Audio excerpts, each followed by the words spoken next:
우리가 지난주는 부활주일로 지냈습니다. 그래서 잠시 다른 말씀을 나누었었죠. 그러다 보니 다윗의 이야기가 어디까지 진행 중이었는지 잠시 말씀드리는 것이 오늘의 이야기들을 이해하는데 도움이 되리라 생각합니다. 다윗의 아들 압살롬이 반역을 했습니다. 그리고 다윗은 피난길에 오를 수밖에 없었습니다. 배신 그리고 조롱, 이러한 상황 가운데서 그는 너무나도 힘든 피난길에 올라야 했고, 더더군다나 믿었던 아히도벨이 계략을 꾸미는데 그 계략대로라면 다윗은 생명의 위협을 느낄 수도 있을 만했습니다. 그런데 참 놀랍게도 하나님은 여전히 다윗의 편에 계셨습니다. 계속해서 돕는 자들을 보내주셨고 또 상황들을 하나님께서 역전시키시죠. 그리고 드디어 오늘의 이야기가 시작됩니다. 다윗은 군대를 모아서 세 수로 나눕니다. 그리고 각각 장수를 세우는데 요압, 아비새, 이때라고 하는 그러한 장군들을 통솔자로 삼지요. 다윗도 직접 나가서 싸우려고 했습니다. 그런데 백성들이 만류를 해요. 왕이시여 그러시면 안 됩니다. 옥체를 보존하옵소서 이렇게 말입니다. 그래서 남게 됩니다. 이들은 요단강 상류 쪽에 있는 에브라임 수풀에서 접전을 벌입니다. 압살롬의 기세가 매우 강력했지요. 기세등등했습니다. 하지만 그들의 군대는 이스라엘 전역에서 새로 모집한 그러한 군사들이었어요. 반면 다윗의 군대는 어땠는가? 이미 오랜 동안 함께 훈련해오고 함께 싸웠던 군사들이었고, 무엇보다 그들을 통솔하고 있는 장군들이 백전노장들 아닙니까? 이것만 봐도 사실 압살롬이 좀 밀리지 않겠는가? 또 한편으로는 그래도 수가 있는데 압살롬이 이기지 않겠는가? 이렇게 팽팽한 그러한 이 승리를 점칠 수 없는 그러한 상황일 것입니다. 그런데 무엇보다 중요한 한 가지가 있지 않습니까? 이스라엘의 전쟁은 단지 군대의 규모나 전력과 관계된 것만은 아니었죠. 하나님의 백성 이스라엘의 군대는 하나님께 속한 것이었어요. 그 전쟁은 하나님께 속한 것이었던 거죠. 그러니까 하나님이 어느 편에 서시냐, 누구를 위해 싸우시느냐, 이것이 승패를 가름하는 아주 중요한 기준이 되는 것을 잘 압니다. 마침내 압살롬의 군대가 패하게 됩니다. 그리고 그 전쟁과 함께 압살롬의 반역도 끝나게 되죠. 하나님께서 다윗의 편에 계시다는 것을 확실히 알 수 있는 것입니다. 오늘 이 압살롬의 최후를 살피면서 우리가 몇 가지 교훈을 좀 얻었으면 좋겠어요. 여러분, 마침내 의인은 승리한다라는 거예요.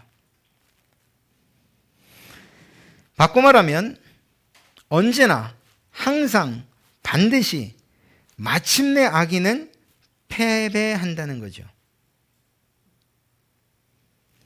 형제를 살해하고 가정의 질서를 파괴하고 율법을 어기고 아버지를 반역했던 압살롬, 이번 전쟁에서 너무나도 초라하고 비참한 최후를 맞이하게 됩니다.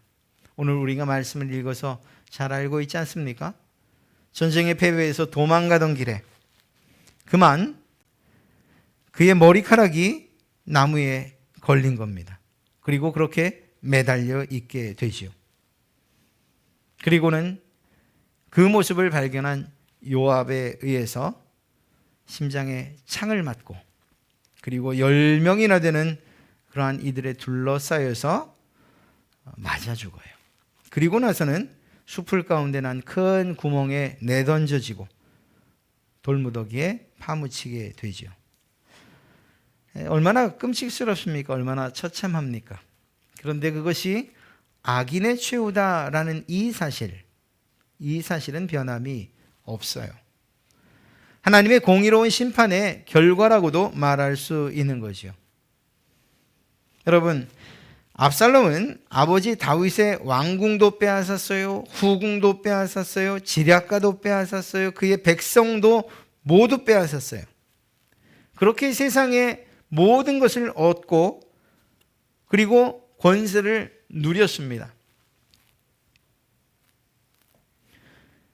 앞으로 그 삶이 영원할 것처럼 그렇게 여겼을지 몰라요. 그런데 악인의 형통함은 결코 영원하지 않습니다. 왜냐하면 하나님께서 그것을 허락하지 않기 때문입니다.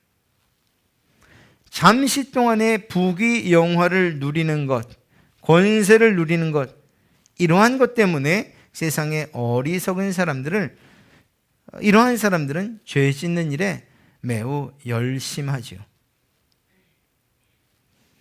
사실 세상 무슨 재미로 살겠습니까? 라고 말해요. 성공하는 재미로, 돈 버는 재미로, 또 벌었으면 쓰는 재미로, 자녀들 잘 되는, 그리고 또 즐기는 그런 재미로 세상 사는 것 아니겠느냐고 그렇게 말합니다. 그러나 그 즐기는 일들 가운데 대부분이 하나님께서 죄로 규정하신 것들과 관계된다는 사실, 그것들을 모르는 것일까요? 잠언 24장 1절은 이렇게 기록하고 있습니다. 너는 악인의 형통함을 부러워하지 말며 그와 함께 있으려고 하지도 말지어다. 동일한 책 19절과 20절은 또 역시 이렇게 기록하고 있습니다.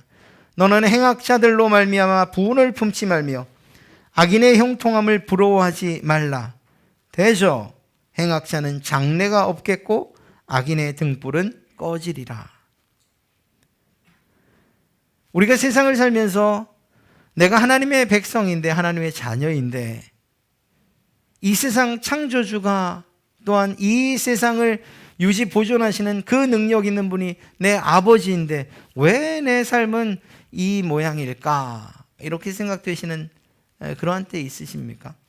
혹시 그것에서 지나쳐서 아니 믿지 않는 사람들은 왜 저렇게 잘 되는 거야? 아니 저렇게 속이면서도 잘 되는 사람들은 대체 뭐야?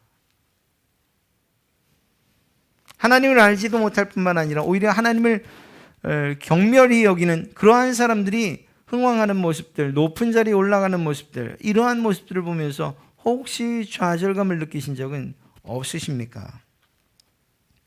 그러나 우리는 그런 모습들을 보고 또 그것이 우리 주변에서 늘 일어나는 일이라 할지라도 한 가지를 분명히 기억해야 합니다. 하나님께서 악인의 등불을 끄실 날이 반드시 있다는 사실입니다. 때론 다윗의 피난길처럼 삶이 힘들고 어려워서 그래서 압살롬의 편에 설까 악인의 길에 서볼까 하는 그러한 생각이 있었다면 결코 그러지 않으시기를 부탁드립니다. 모든 인생은 마지막 날 하나님 앞에 반드시 서야 하며 그분의 심판을 피할 수 없기 때문입니다. 세상 가운데서 모든 것을 누렸으나 그러나 그들이 악인으로 규정된 이상 하나님 앞에 두려움과 떨림 없이 설 사람이 어디 있겠어요?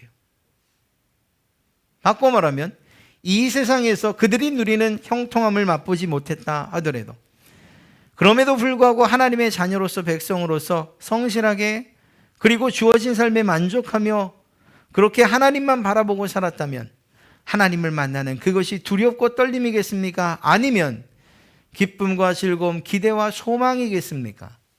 어떤 모습으로 최후의 그날에, 그 마지막 날에 하나님을 만나고 싶으십니까?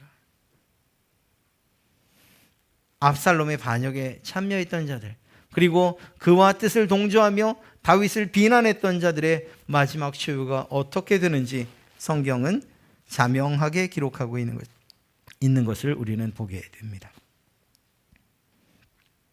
세상의 이치도 그렇다면 영원토록 변함없는 하나님의 진리의 말씀이 마지막에 심판이 있고 그 심판은 악인에게는 정말 가장 치욕스럽고 가장 두렵고 떨리는 그러한 심판일 것이요. 하나님의 편에 속한 그 의인들에게는 기대와 소망 그리고 기쁨으로 맞이하는 보상의 날이라는 것을 성경은 계속해서 우리에게 말씀해주고 있지 않습니까?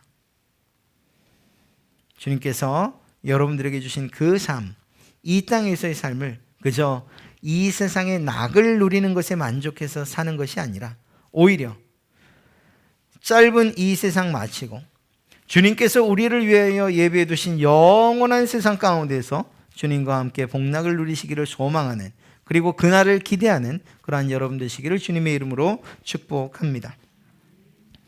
사랑하는 성도 여러분, 압살롬이 죽게 되는 이 과정은 한편으로 보면 너무나 어이가 없어요. 전쟁에서 패배를 직감한 압살롬이 도망을 가기 시작합니다. 그런데 그가 참 신기해요. 저는 흰 백마리라도 탔을 것 같은데 노새를 타고 도망을 갔다, 이렇게 기록하고 있죠.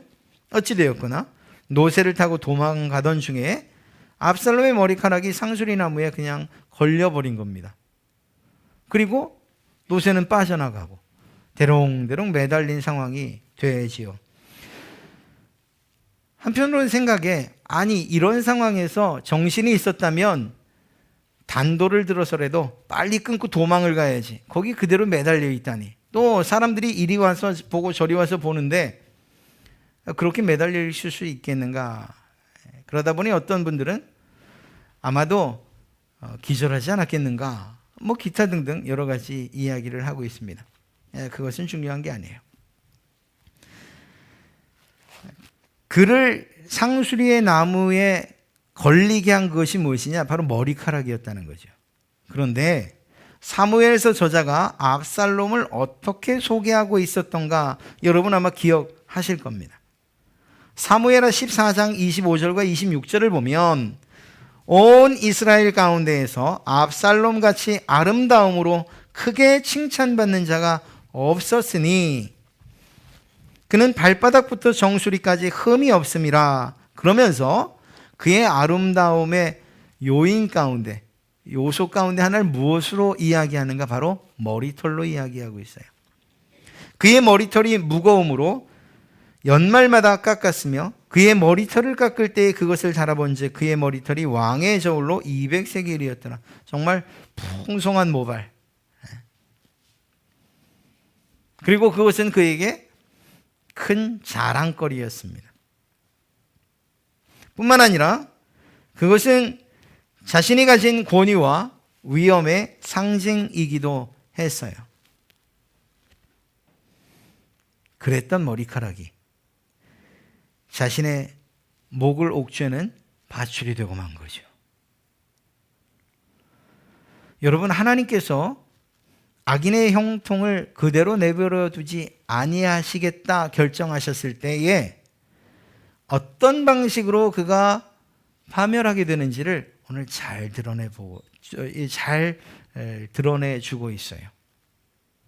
그가 자랑하던 것, 기댔던 것, 의지했던 것, 바로 그것들이 그 악인의 올무가 되는 것입니다. 그토록 자신의 모습을 아름답게 나타내 보여주고 자신이 가지고 있는 힘과 권세를 머리카락이 드러내주고 또한 그것들을 자랑하게끔 해 주었었는데 그 머리카락이 그만 자기를 죽이는 하나님의 심판의 도구로 사용될 줄이야 압살롬이 알았겠습니까? 몰랐죠.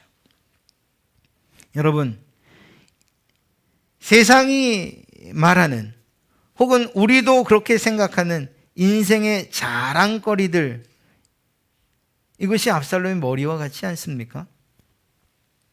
하나님과 상관없는 세상 사람들이 자랑하는 것들을 보십시오. 그런데 그것들이 결국은 그들의 죄악을 가중시킬 뿐이고 더 나아가 그것 때문에 멸망의 자리에 서게 될 것이라는 것은 왜 모를까요?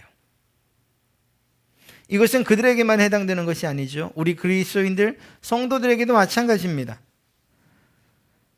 우리가 영원토록 불변하고 그리고 완전하고 선하신 하나님, 그분을 자랑 삼지 않는 다른 어떤 것들,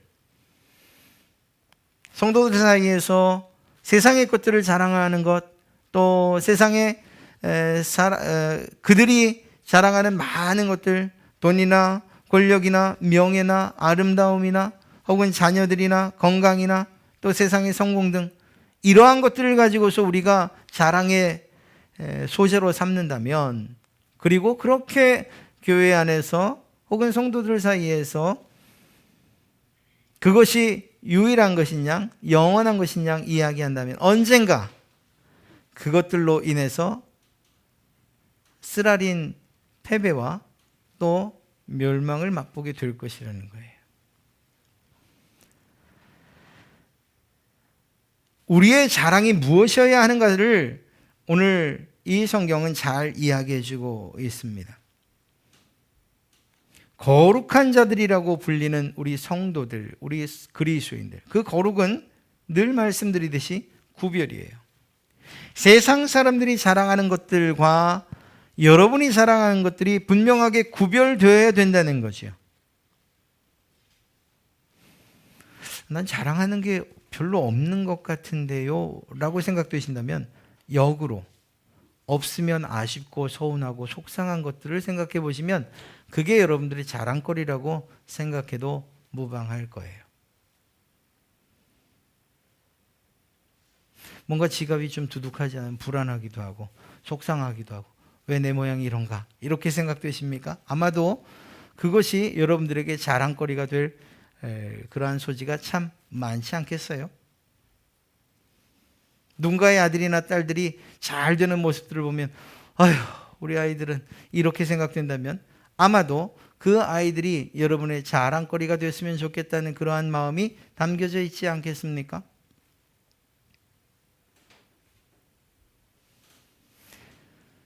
여러분들과 저 사이에서 또 혹은 성도들 사이에서 여러분 스스로 생각할 때에 그의 신앙이 그의 믿음이 하나님을 사랑하는 그 마음이 너무나도 아름다워요라고 하는데 그렇게 누군가를 칭찬할 때 아무런 별 감흥이 없으십니까? 적어도 하나님은 여러분의 자랑거리가 아니라는 것을 반증하는 것 아니겠냐는 거예요. 너무 노골적으로 말씀드리는지 모르지만 우리의 자랑은 세상 사람들의 자랑과 다른 것이어야 된다는 사실을 말하고 있는 거예요. 시편 20편 7절을 보십시오. 어떤 사람은 병거, 어떤 사람은 말을 의지하나 우리는 여호와 우리 하나님의 이름을 자랑하리로다. 시편 기자의 고백이 우리의 고백이 되어야 하지 않겠습니까? 병거와 말이 무엇을 의미합니까? 승리를 말하죠. 세상에서 승리를 주는 것, 그 사람들은 말이라고 또 병거라고 이야기합니다. 군사력이라고 말하고 그리고 좋은 지도자라고 말합니다. 그러나 하나님의 편에 선 자들은 하나님이 내 편이냐 그렇지 않느냐 이것이 중요하기 때문에 우리는 여호와 우리 하나님의 이름을 자랑하리로라 이렇게 고백할 수 있는 거죠. 골리앗 앞에 나갔던 다윗을 생각해 보십시오. 그가 무엇을 가지고 나갔습니까? 무기였습니까? 만군의 여호와의 이름을 가지고 나갔지 않습니까? 하나님의 이름을 자랑하며 나가지 않았습니까? 이것이 여러분들의 유일한 자랑이요 또한 승리의 요인인 줄로 믿습니다. 오직 주님만 자랑하시기를 바랍니다. 로마서 3장 27절도 말합니다. 그런즉 자랑할 때가 어디냐? 있을 수가 없느니라. 무슨 법으로냐? 행위로냐? 아니라 오직 믿음의 법으로니라. 오직 예수 그리스도 그분을 믿는 그 믿음만이 우리의 자랑이라고 말하고 있지 않습니까? 사랑하는 성도 여러분, 썩어 없어질 세상의 것들, 이러한 것들 자랑하지 맙시다. 우리의 삶이 영원하다면 혹여 모르겠습니다. 그러나 잘 살아도 100년이고 혹은 그 절반을 살지도 모르고 주님 부르시는 날 그저 훌훌 털고 가야 하는 것, 그것이 우리의 인생 아니겠습니까? 남겨진 사람들의 몫이지요. 슬픔은. 이겨내야 되는 그 힘은. 그런데 부르심을 받은 그들에게는 참된 복 아니겠어요? 그날이 있다는 것, 그리고 그날이 언제일지 모른다는 이 사실만 생각해도 결코 우리는 이 세상에서 없어질 것들을 가지고서 자랑할 수는 없을 것입니다. 오히려 영원 무궁토록 변함없는 우리의 완전한 보호자요 왕 되신 그 하나님만 자랑하시는, 우리를 위해 자기의 생명을 아끼지 아니하시고 내어주신 주 예수 그리스도, 그분만을 자랑하시는 여러분 되시기를 주님의 이름으로 축복합니다. 그런데 오늘 말씀을 읽다 보니까 정말 이해되지 않는 것이 한 가지 있습니다. 그건 바로 다윗의 명령이에요. 다윗이 무엇이라고 명령하는가 하면 압살롬을 너그러이 대하거라, 이렇게 명령합니다. 3명의 군대 장관을 앞에 불러놓고 이 명령을 해요. 그런데 그 명령을 옆에 있는 모든 백성들이 다 들어요. 사실 이것은 지도자, 왕의 입장에서 옳은 명령은 아니에요. 개인적으로는 아들 압살롬을 위하는 그런 마음으로 이러한 명령을 했는지 모르지만 전쟁터에 나가는 군사들에게 적장, 내가 그를 사랑하니 살려두어라 라고 말하는 것과 똑같은 거예요. 군사들의 사기를 저하시킬 수 있었죠. 그리고 이 일에 대해서 9장, 우리가 다음에 보게 될 그 내용으로 보진 않겠지만 19장 초반을 읽어보면 요압이 이 일을 가지고서 다윗에게 항변을 합니다. 왕이여, 슬픔을 거두시옵소서. 당신은 왕입니다. 이렇게 말이죠. 그리고 그 명령 때문에 오늘 같은 일이 벌어진 거예요. 적장이 상수리나무에 대롱대롱 매달렸는데 그것을 발견한 사람이 그 왕을 죽이질 않아요. 그 압살롬을 죽이질 않아요. 오히려 요압에게 와서 보고하죠. 그러니까 요압이 뭐라 그럽니까? 야, 압살롬을 발견했으면 단칼에 죽여야지 여기까지 이렇게 왔다 갔다 할 시간이 어디 있느냐, 이렇게 말하죠. 그랬더니 그 사람이 뭐라고 합니까? 왕이 명령하지 않았습니까? 왕이 죽이지 말라고 하지 않았습니까? 내가 억만금을 준다 하더라도 왕의 명령을 어길 수는 없습니다. 이렇게 말하죠. 아니, 이 싸우는 군사가 적장에 대해서 이런 부담감을 안고 싸워야 하는 게 말이 됩니까? 이거는 사실 왕으로서 다윗이 해서는 안 되는 명령이기도 했어요. 그런데 그것은 좀 차치하고 그건 다른 문제로 다루고, 압살롬이 했던 일들을만 생각한다면 그럼에도 불구하고 다윗의 명령은 이해가 되지 않는 거예요. 지금까지 고생한 걸 생각해 보세요. 죽을 뻔했던 일들을 생각해 보세요. 압살롬이 다윗을 대항한다고 해서 했던 그 모렴치한 일들을 생각해 보세요. 그럼에도 불구하고 왕의 명령은 단호했어요. 압살롬을 너그러이 대하라. 이것은 왕으로서는 분명히 잘못된 판단이었지만 아들을 향한 아버지의 마음이었어요. 다윗은 그 아들 압살롬이 자신을 죽이고 왕위를 차지하려는 그런 패역무도한 그러한 사람이라는 것, 불효자식이라는 것 잘 알았어요. 그렇게 못된 자식이지만 그러나 죽지 않기를 바라는 아버지의 마음은 여전했다는 거죠. 이것 때문에 다윗은 문에 앉아서 그 아들이 무사히 살아있기를 바라고, 비록 포박되어더라도 살아있기만을 간절히 바라고 있었던 거예요. 이것이 부모의 사랑인 거죠. 아버지의 왕위를 빼앗고 자신을 죽이려 했던 그런 자식이지만 그럼에도 불구하고 그가 죽는 것은 바라지 않았다는 것, 그것이 아버지였다는 것입니다. 그리고 이러한 아버지 다윗의 바람을 요압이 산산조각 냈어요. 이후에 다윗이 이 요압에 대한 유언을 남기면서 용서하지 않아요. 요압은 참 많은 일들을, 그 혈기와 그리고 그 폭력성 때문에 아주 다윗을 공경에 처하게 한 일이 참 많기도 하죠. 어찌되었거나 요압이 앞서 말씀드린 것처럼 직접 압살롬의 심장을 찌르고, 그리고 요압의 부하 10명이 매달려 있는 그 압살롬을 무참히, 마치 배고픈 승냥이들처럼 달려들어서 무참히 죽입니다. 압살롬이 죽었다는 소식을 들은 다윗이 울부짖죠. 내 아들아 압살롬아, 내 아들 압살롬아, 내가 너를 대신하여 죽었다면 내 아들 압살롬아. 다윗의 이러한 울부짖음, 그것은 아버지로서는 당연한 울부짖음이지요. 비록 왕으로서는 옳지 않은 태도라 할지라도 이렇게 울부짖는 그 아버지의 질기를 누가 탓할 수 있겠습니까? 그런데 다윗의 이러한 울부짖음은 바로 우리를 향한 하나님의 마음이고 외침 아니겠습니까? 물론 다윗과 우리 하나님의 극명한 차이는 있습니다. 다윗은 그저 울부짖기만 했을 뿐이지요. 그것 외에는 할 수 있는 일이 없었으니까 말입니다. 그런데 하나님은 그 일을, 우리를 위해 대신 죽으시는 그 일을 해내셨습니다. 하나님께서 우리를 대신해서 독생자 예수 그리스도를 십자가 위에서 죽게 하셨습니다. 주님께서 여전히 죄와 허물투성이인 우리를 위하여 십자가에 오르셨습니다.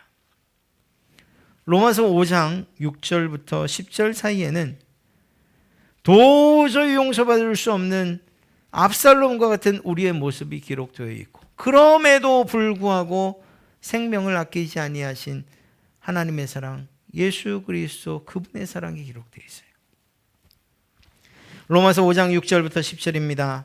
우리가 아직 연약할 때의 기약대로 그리스도께서 경건하지 않은 자를 위하여 죽으셨도다. 의인을 위하여 죽는 자가 쉽지 않고 선인을 위하여 용감히 죽는 자가 혹 있거니와, 우리가 아직 죄인 되었을 때에 그리스도께서 우리를 위하여 죽으심으로 하나님께서 우리에 대한 자기의 사랑을 확증하셨느니라. 그러면 이제 우리가 그의 피로 말미암아 의롭다 하심을 받았으니 더욱 그로 말미암아 진노하심에서 구원을 받을 것이니, 곧 우리가 원수 되었을 때에 그의 아들의 죽으심 되었은즉 화목하게 된 자로서는 더욱 그의 살아나심으로 말미암아 구원을 받을 것이니라. 우리를 위하여 주님이 죽으실 때 우리가 의인이라고 기록하고 있습니까? 살아 마땅한 사람, 하나님의 사랑을 받아 마땅한 사람이라고 기록하고 있습니까? 우리의 공로를 이야기합니까? 우리의 선과 의를 이야기하고 있습니까? 아닙니다. 주님께서 우리를 위하여 죽으실 때 자기 아들 독생자 예수 그리스도를 죽이심으로 말미암아 우리에 대한 사랑을 증명해내실 그때의 우리의 모습은 연약한 자였고 죄인이었고 하나님과 원수된 자였다라고 기록하고 있어요. 압살롬보다 우리가 나은 것이 무엇입니까? 없지요.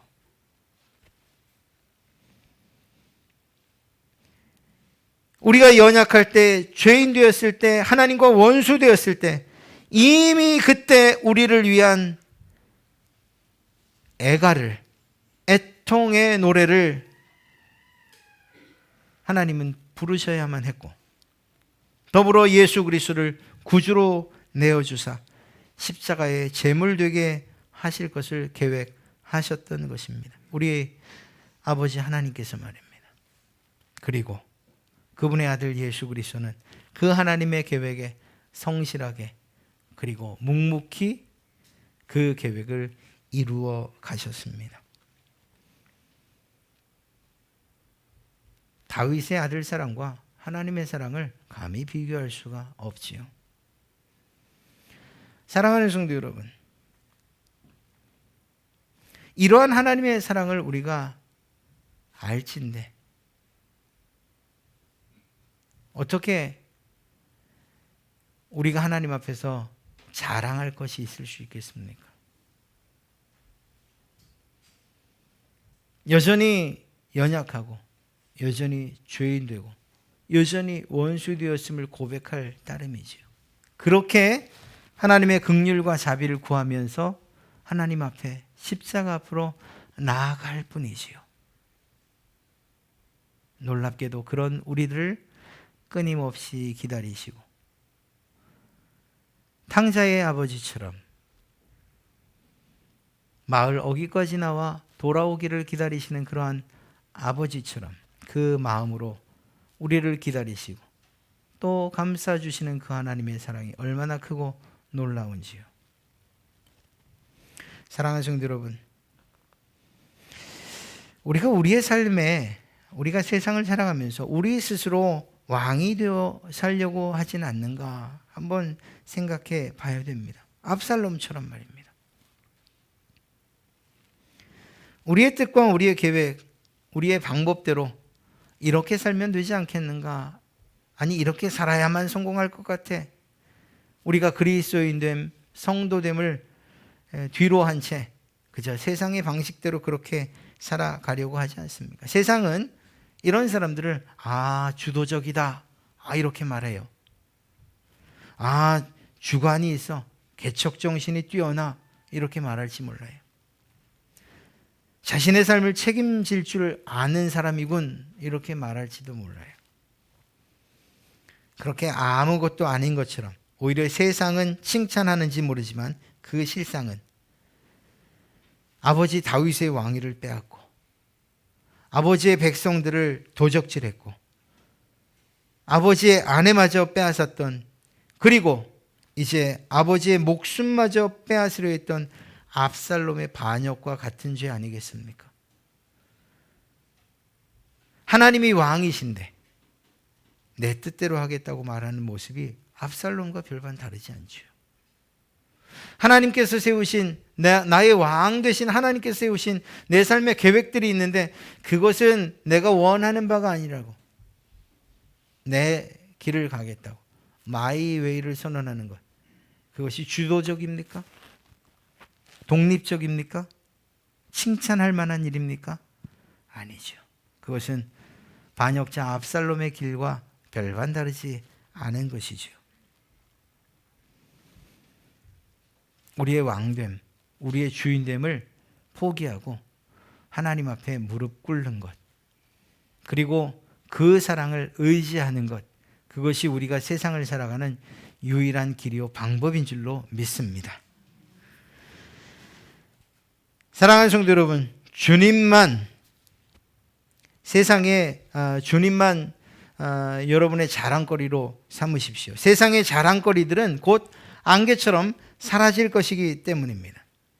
영원토록 불변하신 주님만이 여러분의 자랑 되시기를, 오직 그분만을 왕으로 모시고 사시는 그러한 여러분 되시기를 주님의 이름으로 축복합니다.